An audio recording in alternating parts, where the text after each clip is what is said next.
नमस्कार दर्शकों, स्वस्थ जीवन कार्यक्रम में आपका बहुत बहुत स्वागत है। आज वर्ल्ड अल्जाइमर्स डे है और इस मौके पर हम विशेष कार्यक्रम कर रहे हैं जिसमें हमारे विशेष मेहमान हैं doctor Manish Modi, professor department of neurology, PGI Chandigarh. Doctor Modi का एरिया ऑफ इंटरेस्ट है सेंट्रल नर्वस सिस्टम इन्फेक्शंस और इन्होंने तकरीबन 2050 से ज़्यादा पब्लिकेशंस की हैं नेशनल और इंटरनेशनल जर्नल्स में। इनके साथ हैं डॉक्टर कार्तिक विनय महेश, जो कि असिस्टेंट प्रोफेसर हैं department of neurology, PGI Chandigarh में, और इनका एरिया ऑफ इंटरेस्ट है न्यूरो ऑफ्थल्मोलॉजी और dementia. Doctor Modi, doctor Mahesh, आपका कार्यक्रम में बहुत बहुत स्वागत है। Thank you. दर्शकों, आज हम इनसे जानकारी लेंगे कि अल्जाइमर्स क्या है, क्यों होता है और इसका क्या उपचार है। और इसके लिए पहला सवाल मेरा डॉक्टर मोदी से होगा कि हमारे दर्शकों को बताइए कि अल्जाइमर्स किसे कहते हैं। Right Sanjeev ji, Alzheimer's disease एक पर्टिकुलर डिजीज़ का नाम है, ब्रेन की ऐसी डिजीज़ जिसमें पेशेंट्स धीरे धीरे अपनी मेमोरी खो देते हैं। सिर्फ मेमोरी नहीं, उनकी पर्सनैलिटी में भी चेंजेस आ जाते हैं। उनकी डे टू डे एक्टिविटी में कैसे हर चीज़ को प्रॉपरली प्लान करना है या एग्जीक्यूट करना है, ये सारी प्रॉब्लम्स उनके शुरू हो जाती हैं। एग्जांपल देता हूँ, एक सिंपल रेसिपी बनानी है जो एक लेडी रूटीन में बनाती थी, आज उसको नमक और चीनी डालनी है कि नहीं डालनी, इसी में ही प्रॉब्लम आ रही है उस रेसिपी को बनाने में। तो इसको नज़रअंदाज कर देते हैं शुरू में कि गलती होगी, बट ये छोटे छोटे सिम्टम्स हैं जिसमें सबसे पहले कोई चीज़ कहीं उठाई और कहीं रख दी और उसके बाद याद नहीं आई। सबके साथ होता है, बट अगर ये रेगुलरली होने लगे तो इट बिकम्स अ प्रॉब्लम जिसे हम डिमेंशिया बोलते हैं। And Alzheimer's disease is a specific type of dementia, it is a degenerative dementia. Alzheimer's क्यों बोलते हैं? It is because it is on the name of the famous neurologist alloys Alzheimer. 1907 में एक 55 साल की लेडी में उन्होंने इसके सिम्टम्स बताए और इसकी पैथोलॉजी के बारे में डिस्कस किया। तो आप ये कह सकते हो कि उनके सम्मान में इस डिज़ीज़ का नाम अल्जाइमर्स डिज़ीज़ दिया गया और हर साल हम इसे वर्ल्ड अल्जाइमर्स डे के तौर पे लोगों की अवेयरनेस के लिए इसे मनाते हैं या इसे अवेयरनेस के लिए एक तरह से हर जगह पे प्रचार करते हैं। और ये सिर्फ पहले हम ये मानते थे कि ये डिज़ीज़ वेस्ट की है, बट बिलीव मी, सारे वर्ल्ड में इस डिज़ीज़ से इतने लोग पीड़ित हो चुके हैं, स्पेशली बिकॉज अब लाइफ एक्सपेक्टेंसी ज़्यादा होगी। लोगों की एज अब 70, 75, 80, it is just a number. तो anybody who is having memory disturbance after the age of 65 along with executive dysfunction and it is hindering the day-to-day activities, that is when we call them as suffering from dementia. And Alzheimer's disease is a particular type of dementia where degeneration of the neurons are there. मैं क्या during हमारी talk में हम इसके बारे में थोड़ा और इसकी क्या पैथोलॉजी है, ये क्यों होती है और कैसे होती है, उसके बारे में भी बात करेंगे। डॉक्टर साहब, आपने जैसा बताया, मुझे अगर आम भाषा में कहो तो मुझे लगा कि जब कुछ मेमोरी लॉस होता है बढ़ती उम्र के साथ तो उस समय डिमेंशिया हो जाता है और उसका एक रूप है अल्जाइमर्स। डॉक्टर कार्तिक, आप मुझे बताइए कि हमें पता कैसे चलेगा कि ये अल्जाइमर्स है या कोई बीमारी है? ये तो किसी को भी हो सकता है, भूलने लगता है, हम कह देते हैं कि बढ़ती हुई उम्र है, मेमोरी कम हो रही है, तो हम इसे कैसे लेबल करते हैं कि अल्जाइमर्स है? बड़ा अच्छा सवाल है संजीव जी। यही हम अपने श्रोताओं को बताना चाहते हैं, हमें व्यूअर्स को बताना चाहते हैं कि सिम्टम्स क्या होते हैं। अगर आपके रिलेटिव्स या आपके परिवार में किसी को ऐसे सिम्टम्स है, स्टार्टिंग स्टेजेस ऐसे डिमेंशिया इसमें जिसको कहते हैं, उनमें छोटी मोटी चीज़ें भूल जाते हैं। जैसे सर ने भी कहा कि वो चीज़ें रख के भूल जाते हैं, चाबियाँ भूल जाते हैं, घर से निकलते समय वॉलेट भूल जाते हैं, गाड़ी कहाँ पार्क की थी वो भूल जाते हैं। ये छोटी मोटी चीज़ें जो आप हर रोज़ अपनी ज़िंदगी में देखते हैं, बट नॉर्मल एजिंग में जो होता है और जो अल्जाइमर्स में होता है उसमें डिफरेंस ये है कि ये ना, इससे आपकी ज़िंदगी में इफेक्ट नहीं होता। रोज़मर्रा के काम में आपकी कोई प्रॉब्लम आती नहीं है ऐसी चीज़ों से। अगर आप नीचे जा रहे हैं, चाबी भूल के याद आता है, वापस चले जाते हैं। ये तो नॉर्मल चीज़ें हैं जो आपके नॉर्मली एज के साथ होता है। लेकिन अगर आप चले जाते हैं और भूल जाते हैं चाबी कहाँ रखी है, घर में भी याद नहीं आ रहा, ऑफिस में भी याद नहीं आ रहा, याद बार बार भी याद करने पे भी नहीं आता, और इससे आपके काम करने की क्षमता पे असर होता है, हर रोज़ की छोटी मोटी चीज़ें करने में भी दिक्कत आती है। तो ये होता है सिग्निफिकेंट, इसको कहते हैं सिग्निफिकेंट डिमेंशिया। वरना तो आम जरा में हम चीज़ें सब लोग भूल ही जाते हैं छोटी मोटी चीज़ें। जैसे जैसे इसका स्टेज बढ़ते रहते हैं डिमेंशिया की, आपके और भी प्रॉब्लम्स आते रहते हैं।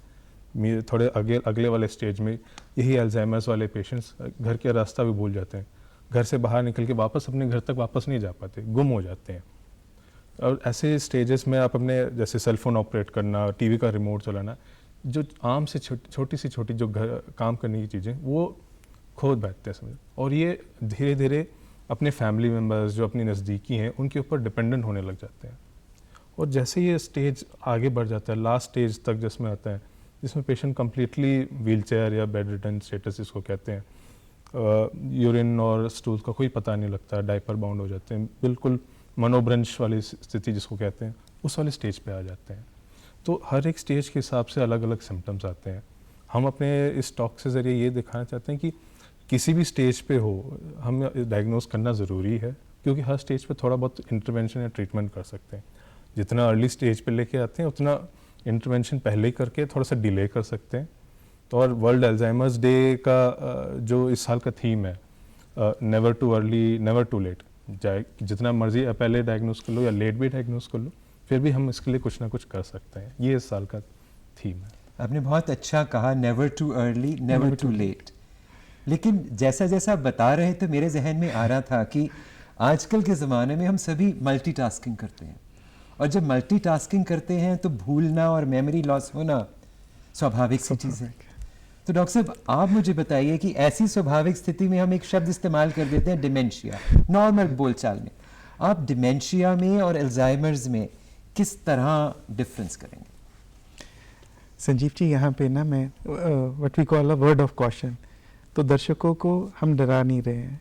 अल्जाइमर्स जो इन्होंने बताया उसकी वही mild cognitive impairment, early mid and let stage होती है जो डॉक्टर कार्तिक ने बताया। बट ये भूलने की बीमारी जितने भी सुनने वाले हैं मेरे ख्याल है सबको है, बट हमें मतलब दैट डजंट मीन कि we all are suffering from Alzheimer's disease. Exactly. आज की डेट में because the word used was multitasking, इतना खतरनाक वर्ड है कि इससे हमारा ध्यान बंटना स्वाभाविक है। मैं आपसे बात कर रहा हूँ, अभी फ़ोन बजेगा, मैं आपसे डिस्कनेक्ट हो जाऊँगा, दैट डजंट मीन कि मेरे को डिमेंशिया हो गया। तो ये बात यहीं पे मैं मतलब सभी को बड़ा क्लियर बताना चाहता हूँ कि डिमेंशिया एक पर्टिकुलर प्रॉब्लम है जो परसिस्टेंट है। कई लाइफस्टाइल प्रॉब्लम्स, जैसे some people are under depression, they can also behave like dementias. Some people are too much anxious, उनको भी सिम्टम्स डिमेंशिया जैसे होंगे। किसी को स्लीप डेप्रीवेशन चल रही है क्रॉनिकली, उसको भी याद करने में या रिकॉल करने में या चेहरे दोबारा से याद करने में प्रॉब्लम आएगी। तो we don't label them as dementia. Dementia के लिए हमारे पास स्पेसिफिक टेस्ट भी हैं, जिससे हम उसकी प्रॉब्लम की क्वांटिफाई भी कर सकते हैं और उसको प्रूव भी कर सकते हैं। सो डिमेंशिया और सूडो डिमेंशिया, मतलब pseudo dementia means related to the stress and psychiatric disorders. जी। You are too anxious, you are sleep deprived, you are depressed, they also can mimic symptoms of dementia. So वो चीज़, इसीलिए डॉक्टरी सलाह ज़रूरी है। Cause of dementia क्या है, तो वो चीज़ को हमें बिल्कुल क्लियरली पहले ही डिफाइन करना है कि स्ट्रेस कितना कंट्रीब्यूट कर रहा है और एक्चुअल डिमेंशिया या एक्चुअल अल्जाइमर्स कितना उसमें एक्चुअली पार्टिसिपेट कर रहा है। सो ये चीज़ें बहुत इंपॉर्टेंट है right in the beginning, whenever we are taking history, examining the patient and doing the special neuropsychological tests also. Doctor साहब आपने शब्द इस्तेमाल किया था डिजेनरेटिव चेंजेस, हमें वो विस्तार से बताइए कि वो कौन सी डिजेनरेटिव चेंजेस होती हैं ब्रेन में जिस वजह से अल्जाइमर्स होता है? जितना scientific evidence over period of time आया है संजीव जी, उसमें ये देखा गया है कि कुछ दो टर्म्स यूज़ करते हैं हम अल्जाइमर्स में। सबसे इम्पॉर्टेंट तो ये समझना है कि नॉर्मल एजिंग के साथ जैसे सारे शरीर में या फेस पे झुर्रियाँ पड़ती हैं, ऐसे ब्रेन भी श्रिंक करता है। Right. But that is a normal ageing. जब वो ज़रूरत से ज़्यादा श्रिंक कर रहा है या ज़्यादा फास्ट श्रिंक कर रहा है, then it becomes a degenerative dementia. और उसमें जो एल्जाइमर्स में इन पर्टिकुलर पाया गया है वो है कि दो तरह की पैथोलॉजीज़ या दो तरह की प्रॉब्लम्स आती हैं। एक तो बीटा एमिलॉइड प्लाक करके एक एंटिटी है, वो प्लाक्स जो हैं वो ब्रेन में जमने शुरू हो जाते हैं। उनके जमने से हमारे जो ब्रेन के सेल्स हैं वो श्रिंक करने लग जाते हैं। सो ये एक मेजर कॉज है। और दूसरा है कि there is a protein called tau protein. दर्शकों के लिए थोड़ा सा मुश्किल है, पर ये दो पैथोलॉजीज़ जो अल्जाइमर को डिस्टिंक्टली बताती हैं, one is deposition of amyloid outside the cell and deposition of tau which produces neurofilaments we call, they are deposited inside the cells, inside the nerve cells, and इन दोनों के कारण धीरे धीरे धीरे धीरे ब्रेन के सारे सेल्स ख़त्म होने शुरू हो जाते हैं। कॉर्टेक्स से शुरू होके धीरे धीरे सारे एरियाज ब्रेन के ख़त्म होने शुरू हो जाते हैं। इसीलिए प्रॉब्लम सिर्फ मेमोरी की नहीं, प्रॉब्लम उसमें बिहेवियर की भी है। These patients can be very aggressive, these patients can be very abusive, these patients can be totally depressed and totally silent. These patients may not be able to distinguish between what is good for them. Knife को उल्टा पकड़ लिया, knife को ऐसे पकड़ लिया, मतलब उनकी जजमेंटल एरर्स, उनका एग्जीक्यूटिव फंक्शन सारा कुछ डैमेज होता है। कहने का मतलब ये है कि धीरे धीरे ब्रेन के सारे सेल्स इन दो पैथोलॉजीज़ के कारण डैमेज होते जाते हैं और ब्रेन बहुत फास्ट प्रोग्रेस करता है श्रिंकेज की तरफ, which leads to Alzheimer's disease. Doctor Kartik, अभी डॉक्टर साहब ने बताया कि ये इसकी पैथोलॉजी है बीटा एमिलॉइड्स और ताउ प्रोटीन्स की वजह से, लेकिन कोई पर्टिकुलर टेस्ट होता होगा जिस टेस्ट करने के बाद आप लेबल करते हैं कि इस मरीज़ को अल्जाइमर्स है। वो कौन से टेस्ट हैं और किस तरह आप जांचते हैं कि अल्जाइमर्स है इस मरीज़ को? जो हम कॉमनली ऐसे पेशेंट्स हम पहले करते हैं, पहले क्लिनिकल असेसमेंट होता है।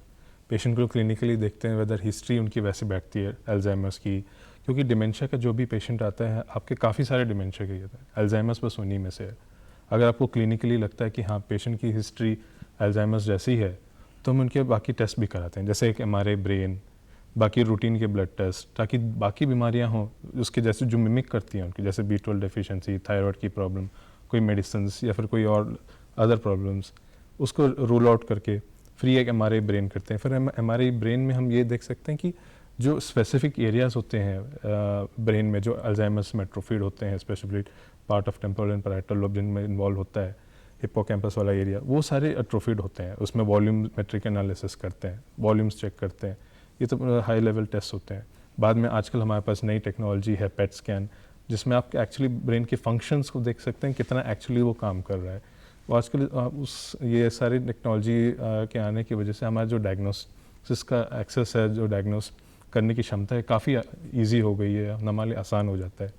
लेकिन जो आइडियली जिसको कहते हैं कि डायग्नोसिस 100% श्योर है, वो तो तभी बता पाएंगे जब उनका ब्रेन का टुकड़ा निकाल के देख पाएँ जी। बट अदरवाइज इन सारे टेस्ट MRI, पेट और क्लिनिकल एग्जामिनेशन हम काफ़ी श्योर होते हैं कि ये अल्जाइमर्स है।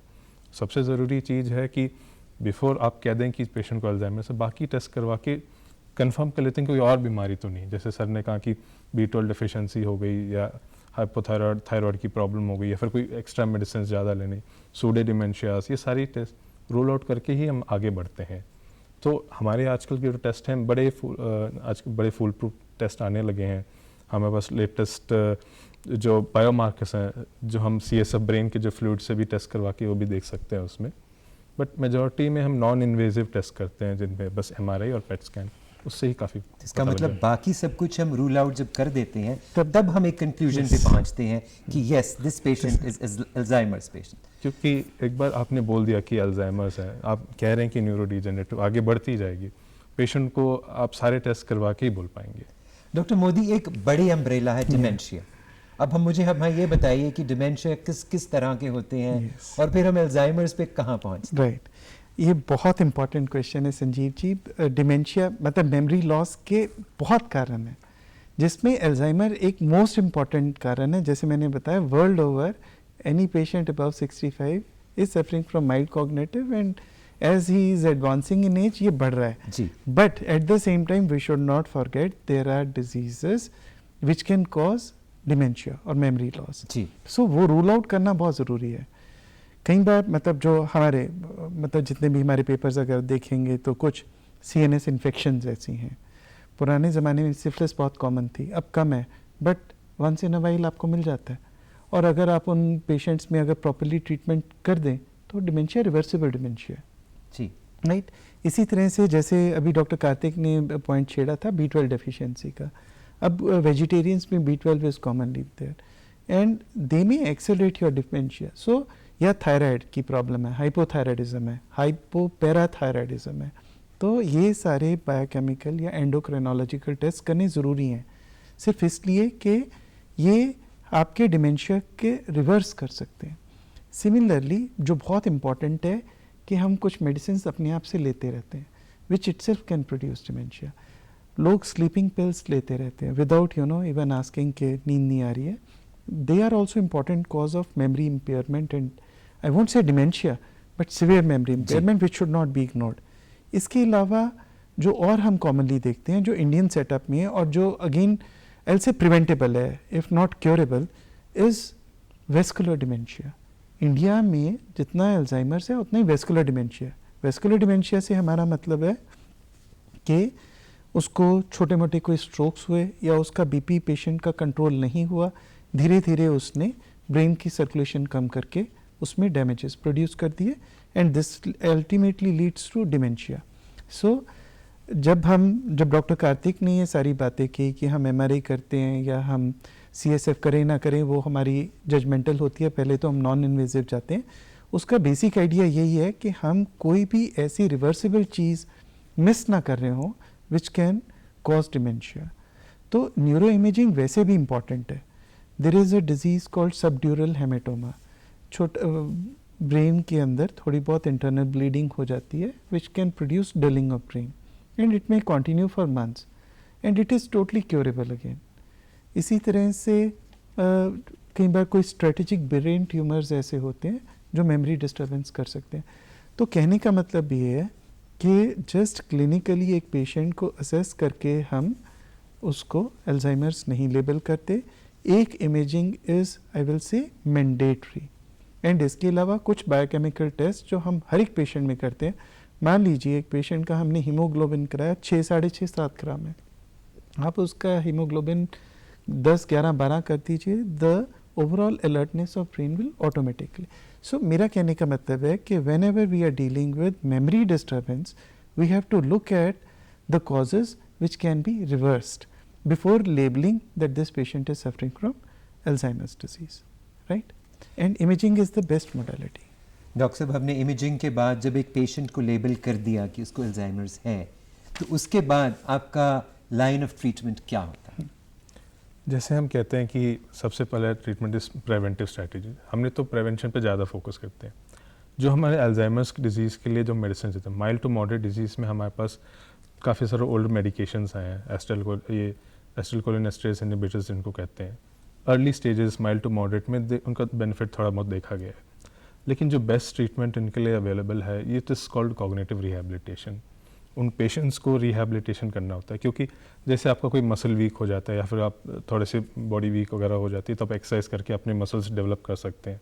वैसे ब्रेन के नर्व्स भी ऐसे हैं, अगर एक नर्व डैमेज हो जाता है तो आसपास के नर्व्स उसके काम पिकअप करने के लिए रेडी हो जाते हैं।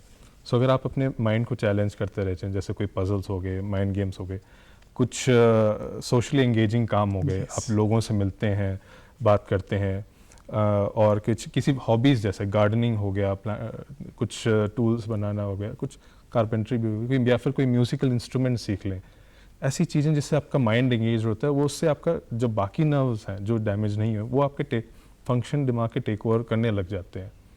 बेस्ट जो मेडिसिन हम सजेस्ट करते हैं इस कॉग्निटिव रिहैबिलिटेशन। इनमें मेडिसिन हैं, माइल्ड टू मॉडरेट डिजीज़ में अच्छा खासा रिजल्ट देखा गया है, बट ऐसा नहीं कि ऐसी कोई मेडिसिन है जो आपको वंडर ड्रग है जो पेशेंट को बिल्कुल क्योर ही कर दें। सिम्टोमेटिक बेनिफिट तो देता है, थोड़ी बहुत हेल्प हो जाती है, बट जो बेस्ट है कि आप रिहैबिलिटेशन, कॉग्निटिव रिहैबिलिटेशन उस पर ज़्यादा फोकस करते हैं। एंड और इससे पहले कि हम बोलें कि बीमारी को स्टार्ट जैसे आ गया पेशेंट हम दे देंगे दवाई इससे ठीक हो जाएगा, नहीं, it is a 360 degree approach. Family को काउंसल करना पड़ता है, मेडिसिन के साथ भी आपके नेबर्स, फ्रेंड्स, रिलेटिव्स, उन सबको बताना पड़ता है कि बीमारी कैसी बढ़ेगी आगे। जैसे हमने बताया था अल्जाइमर्स और बाकी जो न्यूरोडिजेनरेटिव डिमेंशियाज हैं, ये बढ़ती ही जाएंगी समय के साथ। आपको यही बताना होता है कि हम अपनी मेडिसिन से इनके सिम्टम्स को मैनेज कर लेते हैं। पेशेंट्स को जब आपको अग्रेशन आता है तो उसके लिए अग्रेशन कम करने के लिए दवाई हैं, मूड ख़राब रहता है तो मूड स्टेबलाइज करने के लिए मेडिसिन हैं। इन पेशेंट्स में सीजर्स होने के रिस्क ज़्यादा आते हैं, वो भी देखना पड़ते हैं, फॉल्स होने के रिस्क ज़्यादा होते हैं, ये भी देखना होता है। फैमिली एजुकेशन को ज़रूरी है क्योंकि पेशेंट्स खुद नहीं आते मेजॉरिटी। इनकी जो इंसाइट जिसको कहते हैं कि हाँ मुझे बीमारी है, मुझे हॉस्पिटल जाना है, इनमें उतना नहीं होता स्टेजेस जैसे बढ़ते रहते। तो फैमिली को एडुकेट करना इनमें ज़रूरी होता है। फैमिली को जैसे एडुकेट करते हैं कैसे करना है, देन वो ट्रीटमेंट का मेजॉरिटी पार्ट उसी में आ जाता है। ये आपने बहुत अच्छा कहा कि कॉग्निटिव रिहैबिलिटेशन, Yes. मतलब ये नहीं कि एक गोली दी और पेशेंट ठीक हो गया। पूरे परिवार को, उसके आसपास उसके केयर गिवर्स, उनको ध्यान रखना पड़ेगा। डॉक्टर मोदी आप बताइए उनको कैसे ध्यान रखना होगा? देखिए ये ना सबसे इम्पोर्टेंट हमारी सारी डिस्कशन में केयर गिवर बर्डन डिमेंशिया में सबसे ज़्यादा है। मतलब अब आप ये मान लीजिए कि फैमिली को, जैसे एक बच्चे को ना तो अपने खाने का पता है, ना नहाने का पता है, ना किसी और चीज़ का पता है। एडवांस्ड अल्जाइमर्स में वही सिचुएशन आ जाती है कि हमें जैसे बच्चे का ध्यान रखना है उसी तरह से हमें एक डिमेंशिया के पेशेंट का ध्यान रखना है। तो केयर गिवर बर्डन बहुत ज़्यादा है और केयर गिवर बर्नआउट बहुत कॉमन है। बिकॉज ये कोई 2-3 महीने या 4 महीने की नहीं, ये years and at times decades. If the care is too good, so these patients survive for decades. And patient doesn't know उसने कुछ गलत कर दिया, किसी को abuse कर दिया, किसी को slap कर दिया या गिर गया, patient को कुछ नहीं पता। Problem face करेंगे the caregivers. So most important to my understanding is that in addition to taking care of the patient, his cognitive skills, caregiver को उतना ही एजुकेट करना, उसके साथ डिस्कशन करना या उसके सिम्टम्स को भी ध्यान रखना उतना ही इम्पॉर्टेंट है जितना एक पेशेंट को करने का। डॉक्टर कार्तिक, ऐसा मरीज क्या वो इम्प्रूव करता है कि उसका जो उसका बीमार होना है, बीमारी बढ़ना थोड़ा स्लो हो जाता है? अगर अल्जाइमर्स डिजीज़ की बात करें, वो पहले जैसे नॉर्मल तो नहीं हो पाते, बट ये कि जब हम ये सारी थेरेपीज़ ये सब स्टार्ट करते हैं, थोड़ी बहुत स्टेबिलिटी आ जाती है। जो कभी हमारे पास कभी पेशेंट है ना अक्यूट वर्सनिंग के साथ है ना, काफ़ी ज़्यादा तेज़ बीमारी, कभी कोई इन्फेक्शन हो जाता है, कभी कोई नई दवाई शुरू कर देती है, उससे उनका जो बेसलाइन स्टेटस है वो थोड़ा ख़राब हो जाता है। और जब भी इससे रिकवरी कर जाते हैं, वो पहले से थोड़ी बड़ी हुई रहती है। दवाइयों से ये है कि हम इनका जो प्रोग्रेशन रेट है या जिस स्पीड से बढ़ रहे थे पहले, उसको थोड़ा स्लो डाउन तो ज़रूर कर सकते हैं, बट एवेंचुअली जो एंड पॉइंट है इनका, उसको हम ये रोक नहीं पाएंगे। बट ये कि एज वेल ऐसा है कि ऐसा पहले ही बताया था, prevention is much better than what we can then cure. Doctor साहब आपने प्रिवेंशन की बात की और डॉक्टर मोदी, मैं यहाँ पे मेरे जहन में बात आई कि क्या इसका कारण जेनेटिक कारण भी हो सकता है? कि मतलब परिवारों में ऐसा चल रहा है? देखिए है पर बहुत कम है। तो अगर किसी को फैमिली में अल्जाइमर्स है, इसका मतलब ये नहीं है कि अगले परिवार वालों को होगी। बहुत कम परसेंटेज ऑफ पेशेंट्स में कुछ जेनेटिक म्यूटेशंस में, जैसे हम प्रीसेनेलिन 1 म्यूटेशन या प्रीसेनेलिन 2 म्यूटेशंस, उनमें जेनेटिकली हो सकता है और उसमें अर्लियर एज में भी हो जाता है। But normally it is not genetic. Normally it is, I mean to say, sporadic, और मतलब all of us are prone to exactly क्यों हो रहा है कुछ एक कोई, it is still a mystery. But ऐसा कोई strong family history नहीं है या हमें डरने की ज़रूरत नहीं है कि अगर हमारे elderly में किसी को हुआ है तो we are prone to it. But then there is a word of caution कि अगर family में ऐसा है, then a healthy lifestyle, a healthy diet and a healthy schedule is very very important. अगर हमें मतलब these are the only ways to prevent any such kind of incidents in future. So that is more of a preventive note, but overall it is a sporadic disease, it is not a inherited disease. Doctor साहब आपने कहा कि healthy lifestyle, एक आप मेरी और आप सभी की ज़िंदगी में वो हेल्दी लाइफस्टाइल आप किसे कहेंगे डॉक्टर कार्तिक? हेल्दी लाइफस्टाइल के तो बहुत सारे पहलू होते हैं, डाइट से स्टार्ट होके खास तौर पर इसके लिए इसके लिए तो वही मैं कह रहा हूँ कि डाइट से लेकर एक्सरसाइज तक अपने स्लीपिंग हैबिट सब कुछ इन्वॉल्व होता है लाइफस्टाइल में। डाइट की बात करें, जैसे आप कहते हैं स्मोकिंग कम करना होता है, अल्कोहल को सेवन तो बिल्कुल ही बंद करना होता है, इनमें अल्कोहल कम, ऐसी न्यूट्रिशियस चीज़ें खानी होती हैं। फ्रूट्स एंड नट्स बेनिफिशियल देखा गया है डिमेंशिया के पेशेंट्स में। कार्बोहाइड्रेट्स को थोड़ा कम कर सकते हैं, फैटी फूड को भी थोड़ा कम कर सकते हैं इनमें। एल्डरली में जिनको इस एज ग्रुप में नट्स का काफ़ी अच्छा स्कोप देखा गया है, जो ड्राई नट्स होते हैं, वॉलनट्स, कैश्यू, बादाम, ये इनमें अच्छा ये देखा गया है। बट ओवरऑल जैसे आप डाइट, जो हेल्दी बैलेंस डाइट जिसको कहते हैं, जो हमें सबको फॉलो करना चाहिए, वो यूज़ होना चाहिए। एक्सरसाइज डेली रेगुलर, जो अमेरिकन जो कहते हैं daily half an hour to 45 minutes brisk walk करना चाहिए पर डे, हफ्ते में एटलीस्ट 5 या 7 दिन वो करना चाहिए। स्लीपिंग हैबिट्स रेगुलर होने चाहिए। अगर आपका वेट ज़्यादा है तो वेट आपका आइडियल बॉडी वेट के अंदर रहना चाहिए, क्योंकि इन सब चीज़ों से भी आपके रिस्क फैक्टर। साथ ही साथ अगर आपको डायबिटीज़ या हाइपरटेंशन की शिकायत है, उसको भी ऑप्टिमली मैनेज करना चाहिए, क्योंकि आजकल जैसे सर ने कहा है वैस्कुलर डिमेंशियाज काफ़ी देखने बने। वैस्कुलर डिमेंशिया में जो रिस्क फैक्टर होते हैं, स्ट्रोक के रिस्क फैक्टर्स हैं, जो पैरालिसिस जिसको बोलते हैं उसके रिस्क फैक्टर्स होते हैं। आपके छोटे छोटे पैरालिसिस के अटैक्स होते रहते हैं ब्रेन में, सभी को होता रहता है, जिनको भी शुगर डायबिटीज़ है, एज के साथ भी होते रहते हैं।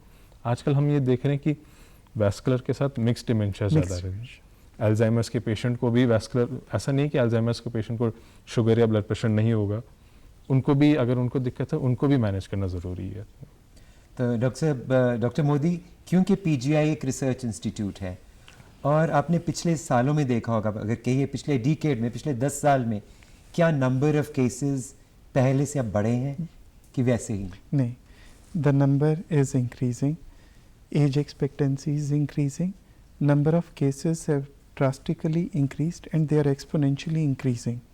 Earlier, as I told, कि पहले ये वेस्ट की प्रॉब्लम ज़्यादा थी बिकॉज वहाँ पे लाइफ एक्सपेक्टेंसी ज़्यादा थी, बट एज आई टोल्ड कि age is a number and अब we commonly see 65 is almost 40 years back that patient used to survive till 65. Now 65 is a normal number, 70, 75, 80 is a common thing, but that doesn't mean कि as you are aging you are going to have dementia, but because of aging this disease is being seen more frequently and in higher numbers, and इसमें कोई doubt नहीं है कि वो increase हो रहा है इंडिया में भी, and it is going to be a big problem, क्योंकि इंडिया में फिर एक social and family support system है, वेस्ट में इस तरह का सपोर्ट सिस्टम नहीं है, तो they take it in terms of कि how many dollars are being spend to take care of such patients जो अपना ना तो खाना खुद खा सकते हैं, ना नहा सकते हैं, ना कपड़े पहन सकते हैं, तो they have to provide as a part of their social security system all these amenities to all the patients suffering from Alzheimer's disease.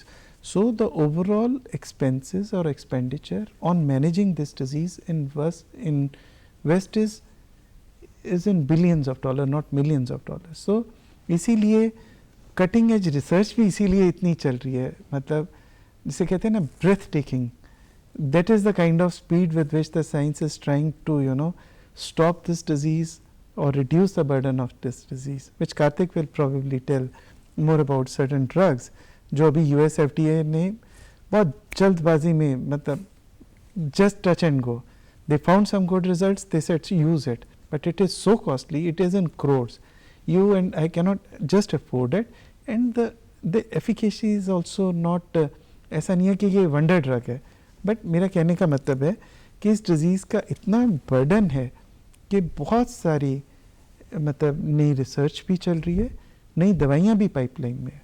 I think Karthik will tell more about these medicines. Doctor Modi, जाते जाते कार्यक्रम के आखिर में संक्षेप में अगर आप कहना चाहें कि हम किस तरह इससे प्रिवेंट कर सकते हैं अपनी सोसाइटी में, खास तौर पर इस एरिया में कि नंबर्स कम रहें, हमें क्या करना चाहिए अपनी जिंदगी? जैसे कार्तिक ने ऑलरेडी बताया कि हेल्दी लाइफस्टाइल तो मोस्ट इम्पॉर्टेंट है ही है, और जैसे हमने ये भी डिस्कस किया कि 50-50 है हमारे यहाँ पे वेस्कुलर या बीपी रिलेटेड या diabetes related and Alzheimer's, and mixed dementia ज़्यादा है, तो एटलीस्ट डायबिटीज़ कंट्रोल, हाइपरटेंशन, ये वाले and nutritional deficiencies, at least in चीज़ों का तो हम ख़ास तौर पे ख्याल रखें ताकि ये ब्रेन को perpetually over period of months and years damage ज़्यादा ना करें. So that is the most important take home message of a good healthy lifestyle, engaging yourself. Good sleep is equally important. So that is my major message to all my listeners today. Doctor Kartik Vinay Mahesh, doctor Manish Modi, आप स्वस्थ जीवन कार्यक्रम में आए और आपने Alzheimer's day पर Alzheimer's के बारे में, डिमेंशिया के बारे में इतनी विस्तार से इतनी अच्छी जानकारी दी. मुझे उम्मीद है कि हमारे दर्शक अगर अच्छा एक लाइफस्टाइल जिसमें कि खुराक अच्छी हो, हेल्दी हो, खुश रहें, संगीत को अपने जीवन में लेकर आएँ, कुछ पजल्स करें, तो हो सकता है आने वाली पीढ़ियाँ इन समस्याओं से बच सकें. और इसी उम्मीद में हम अपना कार्यक्रम यहीं समाप्त करते हैं. संजीव दोसांझ को कार्यक्रम समाप्त करने की इजाज़त दीजिए. नमस्कार दर्शकों. और आप ये कार्यक्रम डीडी पंजाबी और हमारे यूट्यूब चैनल डीडी चंडीगढ़ पर भी देख सकते हैं. कार्यक्रम में डॉक्टर मोदी का और डॉक्टर विनय महेश का मैं बहुत बहुत शुक्रिया करता हूँ. नमस्कार.